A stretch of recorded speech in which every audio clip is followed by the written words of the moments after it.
कि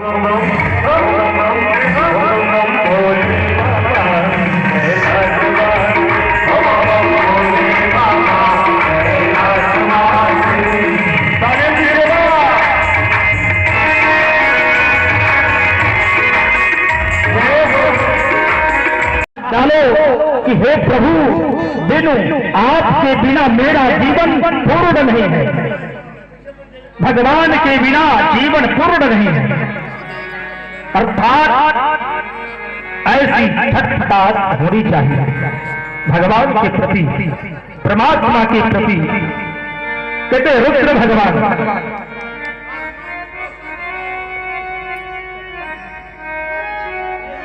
देखिए, भगवान कहते हैं इधर भगवान का ब्राह्मण देवता को पीछे से आवाज आ रही है, कृपया आप लोग शांति का माहौल बनाइए। बड़ी तेज आवाज मंच तक बात आ रही है। आदेश करते हैं भगवान भोलेनाथ जी का आदेश मान करके ब्राह्मण देवता ने प्रणाम किया और अपने रखे हुए झोले में हाथ डाला। उनको एक सुंदर सा फल प्राप्त होता है और वो फल उठा करके उन्होंने उस ब्राह्मण को दिया कि हे ब्राह्मण देवता, आप ये फल लो और ले जाकर के अपनी पत्नी को खिला दो। इस फल के खाने से तुम्हारी पत्नी को एक सुंदर सा पुत्र होगा, लेकिन कुछ इसके नियम है, इसके कुछ पालन करने। उन्होंने बताया 9 मास तक अभी भोजन नहीं करना, झूठ नहीं बोलना, किसी दूसरे की बात जाकर के दूसरे को लगाना नहीं। अब ये बात समझाए और कहे अगर जो ऐसा पालन करेगी तो उसे बड़ी सुंदर पुत्र की प्राप्ति होगी। फल दिया और वहां से ब्राह्मण देवता ने इनको विदा किया और अपना छुटकारा लिया, चल पड़े। इधर आत्मदेव को तो इतनी प्रसन्नता हुई कि अब मैं भी पुत्रवान होऊंगा, अब मैं भी पुत्रवान होऊंगा। कहा गया है अपुत्रस्य गतिर् नास्ति, जिसको पुत्र न हो उसकी गति नहीं है। लेकिन ऐसा भी मत समझ लेना, यदि एक घर में 4 भाई हैं, 2 भाई हैं, चारों में या एक किसी को भी अगर एक पुत्र है तो चारों पुत्रवान मान लिए जाते हैं। शास्त्रों ने ऐसी गणना कही है। इधर तो आत्मदेव जी अकेले थे तो विचार किया कि भाई अब मेरी गति कैसे होगी, इसलिए वो आत्मत्याग भी करने जा रहे थे। अब तो फल मिला, अब फल की भांति वो चहक उठे, प्रसन्नता पूर्वक घर गए। सुनती हो कहते हुए पहुंचे धुंधली के पास और कहे कि देख तो मैं ये क्या लाया हूं। वो दौड़ के पूछती है कि क्या लाए। अब तो ये मैं फल लाया हूं, जल्दी से इस फल को खा लो, किसी को चर्चा मत करना। क्या हुआ जी, कोई रात को बताओगे? क्यों इतनी जल्दी से मैं फल खा लूं, कोई राज है तो आप मुझे बताओ। सारी बात महात्मा की बताई हुई आत्मदेव ने धुंधली से कह दिया। धुंधली सोचती है बाप रे बाप, ऐसी बात कह दिए, अब मैं कैसे करूं, इस फल को खाऊं और मैं जब तक ज्यादा भोजन न कर लूं तब तक मेरी भूख न शांत हो। अब जब तक दूसरे की बात दूसरे से जाकर न लगा लूं तब तक वो भोजन हजम न हो। इसके तो नियम बड़े हैं, जब फल खा लूंगी और नियम का पालन नहीं करूंगी तो संतान भी नहीं होगी। और ये है संत, और भय में रहने लगी कि क्या करूं क्या न करूं। ठीक उसी दिन संध्या के समय उसकी एक बहन थी, वो घर पहुंच गई। अब ये सारी बात अपनी बहन से वो कह बैठी। तो बहन ने कहा कि क्यों चिंता करती है, मैं तो गर्भवती हूं, मैं तो पुत्र उत्पन्न करने वाली हूं। तुझे अगर इस फल को खाने में डर है तो इस फल को फेंक दो, या गांव पे ये जो घर पे गैया रखी गई है इस गैया को खिला दो। और मैं तुझसे वचन देती हूँ कि जो मेरा बच्चा होगा मैं वो बच्चा तुझे दे दूंगी, और तब तक तुम झूठे गर्भ रखने का आप नाटक करना। मेरे पति तो कुछ लालची है, उन्हें कुछ धन क्या दे देना, मैं ये पुत्र मैं तुझे दे दूंगी। ऐसी बात कही, इसको भी वो बात भा गई। अब झूठा नाटक करने लगी कि मुझे गर्भ रुक गया है, मैं मां बनने वाली हूँ, ये सब बातें कहने लगी। आत्मदेव जी महाराज अत्यंत प्रसन्न रहने लगे। जहां बैठे थे चौपाल में वही बात होती थी कि अब यथाशीघ्र मेरे घर में भी नन्हा सा बालक खेलेगा, मैं भी पुत्रवान होऊंगा।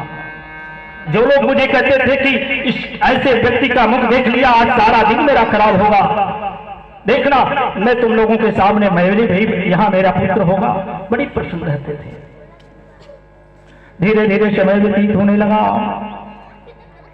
वो समय भी आया। अब कई विचार आया इसको, वरी मैं झूठी नाटक कर रही हूं, बच्चा उसका होगा, वो बच्चा मुझे दे देगी। अब समय नहीं आया और बच्चा भूखेगा तो मैं दूध कहां से पिलाऊंगी, उसका पालन पोषण कैसे होगा। फिर अपनी बहन को बुलाई, कही कि अब बताओ एक के लिए इसका आज समस्या का तुम निदान करो। कहती बहन क्यों चिंता करती हो, मैं झूठ बोल दूंगी कि मेरी संतति गिर गई, नष्ट हो गई, और तो मुझे कुछ दिन के लिए इस बच्चे का पालन करने के लिए मुझे अपने पास बुला लेना। समय आया, धुंधुले ने तो पुत्र जन्म नहीं दिया, लेकिन उसकी बहन ने पुत्र जन्म दिया और उस पुत्र को धुंधली को दे दिया। और धुंधली ने आत्मदेव से कहा कि मैं मां बन गई और आपको पुत्र रत्न की प्राप्ति हुई है। आत्मदेव की प्रसन्नता उछल पड़े, खुशी पूर्वक उछल पड़े, नाचने लगे, गाने लगे और पूरे गांव में शोर मचाने लगे कि मुझे पुत्र रत्न की प्राप्ति हो गई है।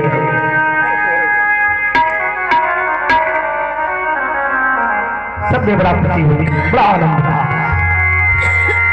कहते हैं कि अब नामकरण का समय आया, नामकरण का समय आया तो उन्होंने ने कहा कि देखो इसमें आपकी कोई रोल नहीं होगी। मैंने 9 महीने तक इसको अपने गर्भ में रखा, इतना कष्ट सहा, मैं अपने अनुसार अपने बच्चे का नाम रखूंगी। तो उस बच्चे का नाम रख दिया। उसने कहा कि मेरा नाम धुंधली है, मैं अपने बेटे का नाम रखूंगी धुंधकारी।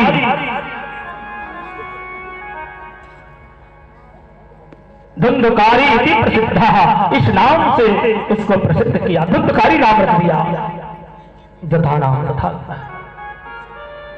जैसा नाम था वैसा ही इसका गुण भी होने लगा, धीरे धीरे वैसा ही गुण होने लगा। छोटे से ही बहुत ही शैतानी करता था। इधर देखिए, इधर जी कहते हैं कि ये जो फल महात्मा ने दिया था ना खाने के लिए, धुंधली नहीं खाई थी, वो जो गैया थी उनके घर पे, वो गैया को खिला दिया था। और उस फल के प्रभाव से परम सन्यासी व्यक्ति का दिया हुआ वो फल था, भगवान शिव का वो प्रसाद था, भगवान शिव की कृपा से वो प्रसाद प्राप्त हुआ था। और उस गैया ने बड़ा सुंदर एक बछड़ा दिया है। पूरा स्वरूप तो मनुष्य का है, पूरा स्वरूप मनुष्य का है, लेकिन उसके जो प्राण हैं वो दोनों गाय के समान है। जो गाय के कान होते हैं, उस गाय के कान के समान उनके कान है। अब देखो, जिस घर में कोई बच्चा नहीं था, आज उस घर में गैया ने भी दिया तो एक पुत्र ही दिया।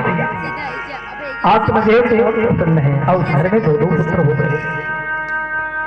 अब गाय के से उत्पन्न होने के कारण श्री आत्मदेव जी ने कहा कि तुमने अपने पुत्र का नाम रखा धुंधुकारी, लेकिन यह मेरे द्वारा पालित इस गाय से उत्पन्न पुत्र है। मैं इसका नाम रखता हूं गोकर्ण। इनका नाम होगा गोकर्ण, जो गाय के कान के युक्त है। इनका नाम पड़ गया गोकर्ण जी महाराज। दोनों बड़े होने लगे, पलने लगे बड़े अच्छे से। गोकर्ण जी महाराज जी अत्यंत ज्ञानी थे, निर्मल थे। बोरा नहीं ले लो और कौन कहीं चटवा अपने कैल बने और निरंतर भगवान का निरंतर ध्यान किया करते थे। और इधर आत्मदेव जी बड़े प्रसन्न थे कि आज मैं कितना बड़ा भागी हूँ कि मुझे 2 पुत्र रत्न की प्राप्ति हुई है। कहा मैं एक पुत्र के लिए तरस रहा था, लेकिन आत्मदेव जी का मन इतना निर्मल था, इतना निर्मल था कि जहाँ कोई पुत्र नहीं थी वहाँ उनको 2 पुत्र हुए। इसलिए सदैव अपने मन को निर्मल रखो। जहाँ मन निर्मल हो, गंगा की भांति होगी, तो मन से उत्पन्न होने वाले सारे भाव अवश्य पूर्ण होंगे, परमात्मा पूर्ण करेंगे। लेकिन भगवान कहते हैं कि अर्जुन गीता में कहते हैं कि देखो इंद्रियाणाम मनश्चास्मि, मैं इंद्रियों में मन हूं। और मन कभी भी सत्कर्म करने के लिए प्रेरित करता हो तो उसको कभी मत टालो। मन कहता है भगवान का दर्शन करना है, तुरंत उठो और दर्शन करना चाहिए। कभी भी उसके लिए विचार मत करो।